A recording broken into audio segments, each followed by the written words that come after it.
ብዙ ጊዜ ትግል ማድረግ ነው የሚያስፈልገው ከዛ ውጭ ግን አኔቲካል በሆነ መንገድ አንዳንድ ጊዜ የፈጠራ ዜናዎችን ሰበር ዜና ምናምን ይያሉ ሆን ብለው ለፖለቲካ ዓላማ አንድን ግሩፕ ለመጥቀም በሚል ብቻ ራሳቸውን በዚህ መንገድ ያሰማሩና የገንዘብ ማግኛ ደግሞ በማድረግ የተለያዩ ዜናዎችን እየፈጠሩ ያሉበት ሁኔታ አለ ቻሌንጆችም አሉት ጠንካራ ጎኖችም አሉት ይሄ ነገር እያደገ የሚሄደው በሂደት ይመስለኛል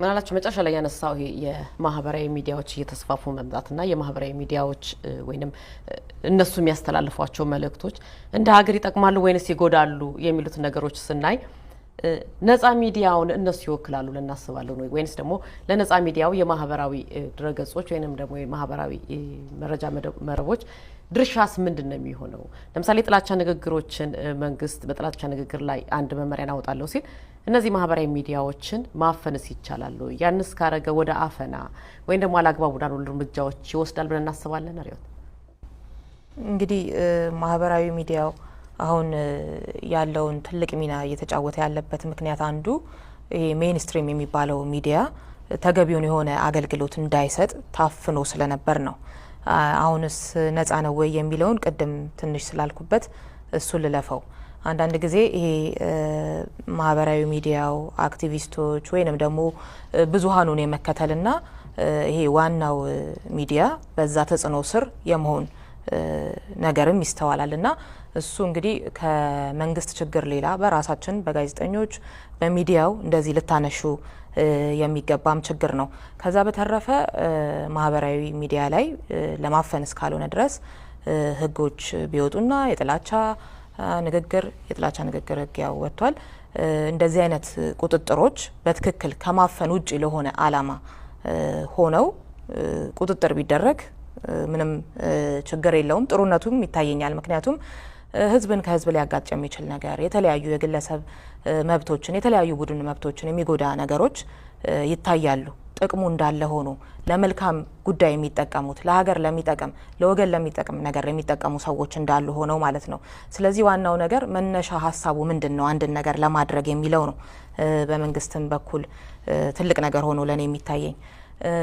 ሌላው በዚህ አጋጣሚ ማለት የምፈልገው መንግስት የታወቀ ነው በኢትዮጵያ ታሪክ ውስጥ ቀደም በሰፊው ተከዶበታል እንዴት ያፈን እንደነበር ሚዲያውን ከዛ ውጪ ግን እኛ ራሳችን ሚዲያው ላይ ያለን ሰዎች ስለ ነፃ ሚዲያ ያለን አመለካከት ምንድነው ማህበረሰቡስ የሚባለው ነገር ራሱ ትኩረት ሊሰጠው ይገባል ብዬ አስባለሁ ቀላል የማይባል ቁጥር ያለው የህብረተሰብ ክፍልስ እንግዲህ ሚዲያ ላይ ስንሰራ ያየነው ነው እንዴት ነው ጋዜጠኞችን የሚያየው እንዴት ነው ሚዲያዎችን የሚያየው የራሱን የፖለቲካ አመለካከት ብቻ እንዲያራምዱለት የሚፈልገው ቁጥር ቀላል ነው ወይ ከሱ ተቃራኒ የሆነ የፖለቲካ አመለካከት ሲራመድ እንዴት ነው ሚዲያዎችን የሚያያቸው እንዴት ነው ጋዜጠኞችን የሚያያቸው ሌላው ደግሞ ባስ ያለው ያው የሀገራችን ሚዲያ የሀገራችን የፖለቲካ ራሱ የተቃኘው በዚሁ በዘውግ ብሔርተኝነት ላይ ስለሆነ ከዚህ አንፃር የማየትም ነገር አለ የኔ የሚለውን ብሔር ብቻ ጉዳይ እንድታነሺ የመፈለግ ጉዳይ አለ ሚዲያዎችም በዚሁ አንፃር ተቃኝተው የከሌ ብሔር ሚዲያ ተብሎ ፖለቲካውም ያው ስለሆነ ሚዲያውን ልታስቀሪው አትችይም ምክንያቱም ዋናው ነገር ራሱ የተቃኘው በዚሁ ስለሆነ ማለት ነውና እንደዚህ ነው የሚታዩት ሚዲያዎቹም የኔን ኮዝ ይሰራልኛል ወይ ነው ስለዚህ በቁጥር ትንንሽ የሆኑ ከብሔረሰብም አንፃር ይሁን ወይም ከተለያዩ ቡድኖች አንፃር ጉዳዮቻቸው እንዴት ነው የሚታየው ስቲ ይሄ ራሱ የብሔር ፖለቲካው ስለሆነ የሚቃኘው ሚዲያውንም ትልቅ የሆነ መጥፎ ተጽዕኖ ያሳደረ እንደሆነ ይገባኛል ሌላው ከስርዓት አልበኝነት ጋር በተያያዘ የተለያዩ በቡድን የተደራጁ በተለይ ደግሞ ብሔር ተኮር የሆኑ ወጣቶችስ ሚዲያው ላይ እያሳረፉ ጋዜጠኞች ላይ እያሳረፉ ያለው ተጽዕኖ ምን ይመስላል የሚለውን ቀደም የመረጃ ቲቪ ጋዜጠኞችን በመጠኑ ጠቅሼ ነበር እዛ ላይ እንግዲህ ኦሮሚያ ላይ ሲታሰሩ ፖሊስ ስልካቸውን ላፕቶፓቸው እንደዚህ ቀምቶ ሲያስራቸው ካሜራቸውን ቀምቶ አካባቢው ላይ ደግሞ ያሉ ወጣቶች ከፖሊስ ጣቢያው ፊት ለፊት ደብድበዋቸዋል ቅንጅት ያለበት ነው ማለት ነው ይሄ ከዘውግ ብሔርተኝነት ጋር በተያያዘ የኛ የሚባለውን ዘውግ ሊጎዳ የሚችል ዘገባ መሰራት የለበትም በሚል ምንም ያጥፋ ምንም የዛ ዘውግ አባል ነኝ ለዛ ዘውግ ቆማለሁ የሚሉ በብሔር የሚደራጁ ወጣቶች የሚፈጥሩት ሚዲያውም ላይ ጫናም ከመንግስት እኩል መታየት አለበት። በእርግጥ መንግስት ይህንንስ ለሚዲያው ከለላ ሰጥቶ ይህንን ማስቀረት አይችልም ወይ የሚለው ነገር ራሱን የቻለ ጥያቄ ሆኖ ማለት ነው። አሁን በዚህ ሰዓት ሚዲያዎች ነጻ እየመሰሉ በሚወራበት ሰዓት ራሱ የአሃዱ ሬዲዮ ባልደረባ ጋዜጠኛ ታምራት አበራን ስር ማንሳት እንችላለን። ዳዊት ዋሲሁን የደረሰበትን ራሱ የጻፈውን ጥቂት ባነሳ ኮንሶ ለዘገባ ሄዶ እንደዚሁ በተደራጁ ወጣቶች በፖሊስም በሚታገዙ ጥቂት ላንብበው።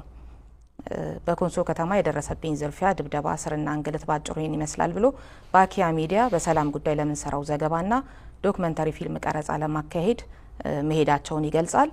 ላሳጥረውና የደረሰበትን ወጣቶች ያስቆሙትና ለምንድን ነው የምትቀርጸው አሉኝ። እኔ ሁኔታውን በእርጋታ አስረዳኋቸው። ያኔ ነው ወጣቶቹ መሳደብና መዛት የጀመሩት። እኛ ስንበደል በነበረ ሰዓት የት ነበራችሁ? ማን ነው እኛን እንድትሰልል ላከ እያሉ ከበው ሊደበድቡኝ ሲቃረቡ አንድ የፖሊስ አባልና ትራፊክ ፖሊስ ደርሰው ወደ ድርጅት ቢሮ ይዘውኝ ሄዱ። ቢሮ እንደገባን የፈቀዱልኝ የዞኑ ሰዎች ጠራው። ስለ ሁኔታው ተነጋገርን። ዞኑ ፈቅዶልኝ እንደሆነ ተማመንን። ያኔ እኛ ቢሮ ውስጥ ስናወራ የስራ ኃላፊዎችና ወጣቶች ቢሮውን ሞልተውት ነበር። ለእርድ እንደተዘጋጀ በግ ነበር ያስቀመጡኝ። ይሄማ የኮንሶን ህዝብ ሊሰልል ነው የመጣው እያሉ ግርግር ፈጠሩ። የድርጅት ኃላፊውና አንድ ፖሊስ ለአንተ ደህንነት ሲባል ቶሎ ወደ ፖሊስ ጣቢያ እንውሰድህ አሉኝ። ፖሊስ ሁኔታውን እስኪያመቻች ቢሮ ውስጥ እየገቡ ይሰድቡኝና ይመቱኝ ነበር። እኔ ለመደብደብ ወይም ለመግደል የተሰበሰቡት ወጣቶች ወደ 200 ይሆናሉ ብሎ አሁንም ብዙ ነገር ልቁረጥና ድብደባው አልበቃ ሲላቸው ጸጉሬን በመቀስ መሀል ለመሀል አድርገው ቆረጡት። በህይወት ከዛ ቦታ እንደማልወጣ ሲዝቱ ነበር።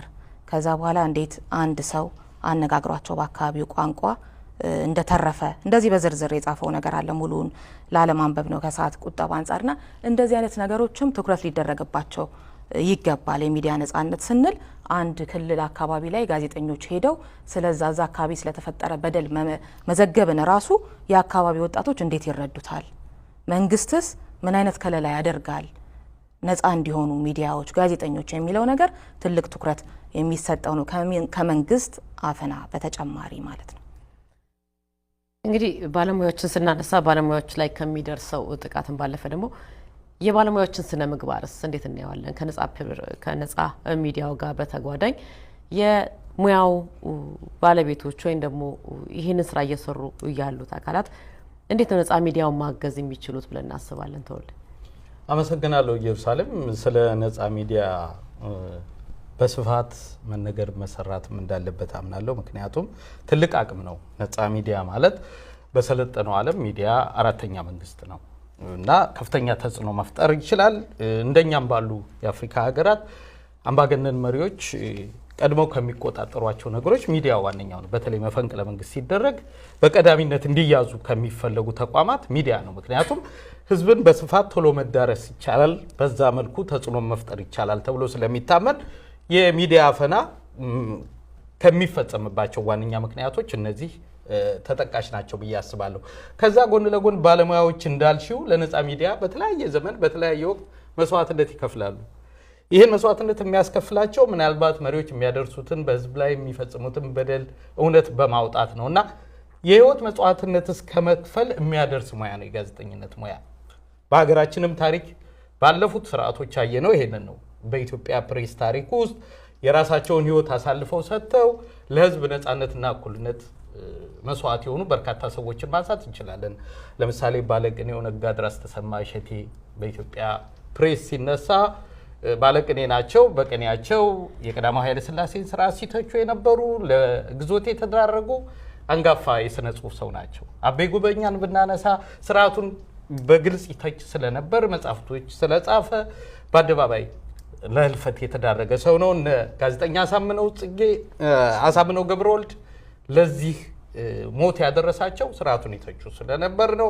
እነ ደራሲ በዓሉ ግርማ የነጻ ፕሬስ ሰለባ ውጤቶች ናቸው። ለመስዋዕትነት ያበቃቸው ያ ነገር ነው። ስለዚህ በስርዓቶች ውስጥ ይሄ ነገር ህግ ሆኖ ሲፈጸም የነበር ነው። አሁንም እንደሚቀጥል ነው ምልክቶች የሚያሳዩት። ከሙያተኛ አንጻር ያነሳሽው ነገር ኃላፊነትና ግዴታ ሊኖር ይገባል። ከቅርብ ጊዜ ወዲህ እያየን ያለነው ነገር ኢትዮጵያን በሚያክል ታላቅ ሀገር የራሳችን ስሜትና ፍላጎት ብቻ ይዘን ሚዲያ ከፍተን ህዝብን ከህዝብ የሚያጋጭ ወይም ከፍተኛ ችግር ውስጥ የሚከት ነገሮች ይታያሉ። ኃላፊነት በጎደለው መልኩ እንዲያውም አንዳንዶች በግልጽ ይናገራሉ። አንድ ሰው አስታውሳለሁ ለምንድነው ሚዲያ መክፈት የፈለጉት ሲባሉ ብዙ ሬዲዮና ቴሌቪዥን ጣቢያ ሄድኩኝ እንደ ልቤ ቃለ ምልልስ የሚሰጠኝ አጣሁ። ስለዚህ ለምን የራሴን ከፍቼ አላስነካውም ብዬ ነው ብለው በግልጽ ተናግረዋል። ይሄ እንግዲህ ከሚዛናዊነት ከኃላፊነት ጋር እንዴት አብሮ ይሄዳል መጤን ያለበት ነው። ስለዚህ አፈናንና ተጽዕኖን ለመቋቋም እውነተኛ ሚዛናዊና ገለልተኛ የሆነ ሚዲያ ያስፈልጋል። ለዚህ ደግሞ ባለሙያና ሚዲያው መገናኘት አለባቸው። በተለይ ኢትዮጵያ ውስጥ አሁን ባለው ነገር ኃላፊነት የሚሰማው አካል ካልተቆጣጠረው በቀር ህዝብን ከህዝብ በሚያጋጭ የብሔር ሚዲያዎች በበዙበት ከፍተኛ አደጋ ላይ ነው እና ይሄ ጥንቃቄ ሊደረግ ይገባል። ቅድም እንዲያውም ምናላቸው ስለ ቅድመ ምርመራ አንስቶ ነበር። አንዳንዴ በኢትዮጵያ ታሪክ ውስጥ አዝናኝም የሆኑ ነገሮች ስላሉ ነው። አሁን በደርግ ስርዓት ውስጥ ቅድመ ምርመራ በሚል ከፍተኛ ተጽዕኖ ነበር በፕሬሱም ውስጥ በኢትዮጵያ ሙዚቃ ታሪክ ውስጥ። እንዲያውም አንድ አስታውሳለሁ የጥላሁን ገሰሰ ፈልጌ አትፈልጌ ያን ሰሞን ያጣኋት የሚል ዘፈን ነበር። ተወዳጅ ዘፈን ነው እና እዛ ዘፈን ላይ ልዝናና ሰወጣ ብቅ በል በማታ የለችም ካሳንቺስ እሷ መች ተገኝታ የሚል ግጥም ነበር እና ደራሲው መከራውን አየ። ሶሻሊዝም ስራን ነው የሚያበረታታው።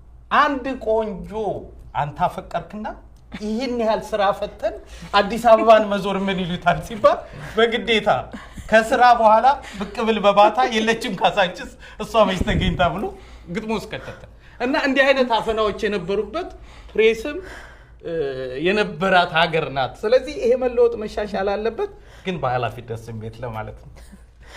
እንግዲህ የሙያ ስነ ምግባርንም ስናነሳ ሰሞኑን ኢትዮ 360 ወዲያውኑ ሚዲያውን ሲከፍት ወይንም ደግሞ የራሱን ፔጅ ሲከፍት በአንድ ሌሊት ውስጥ ወደ 10 እና ወደ 11 ኮፒ ተደርገው በእኛ ስም የተከፈቱ ሚዲያዎችም አሉ። ምናልባትም ይሄን የከፈቱት ሰዎች የሙያ ስነ ምግባራችን እንዴት ነው ብለው ወደ ራሳቸው ዞር ብለው ቢያዩትም ጥሩ ይመስለኛል።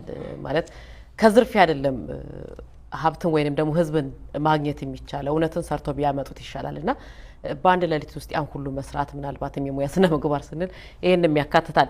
ወደ ርዕሰ ጉዳያችን ልመለስና እንግዲህ የኢህአዴግ ስራ አስፈጻሚ ኮሚቴ ፖለቲካ ጋዜጠኝነትና አክቲቪስትነት ተምታተዋል። ስለዚህ ወደ እርምጃ እንደሚገባም ነግሮናል። መጪው ደግሞ ምርጫ ነው ብሎናል። ምርጫው እንዲካሄድም እየሰራ መሆኑን በግልጽ ያስቀመጠበት ነገር አለ። የመጨረሻ ርዕሰ ጉዳያችን ይሁንና እንደዚህ አይነት ነገሮች ወደ እርምጃ ከገባ ወደ አፈና እየሄድ አይደለም ወይ? መጪው ምርጫ ከሆነ ምርጫው ላይ እንዴት ነው ምርጫዎቹ የሚስተናገዱት? እስክንድርን በመግለጫው ላይ ቁጭ ያደረጋቸው ነገሮች አሉና እነዚህ ነገሮች ስናይ እስከምን ድረስ ነው የሚለውን በሱ ብናጠቃልልና ናቸው።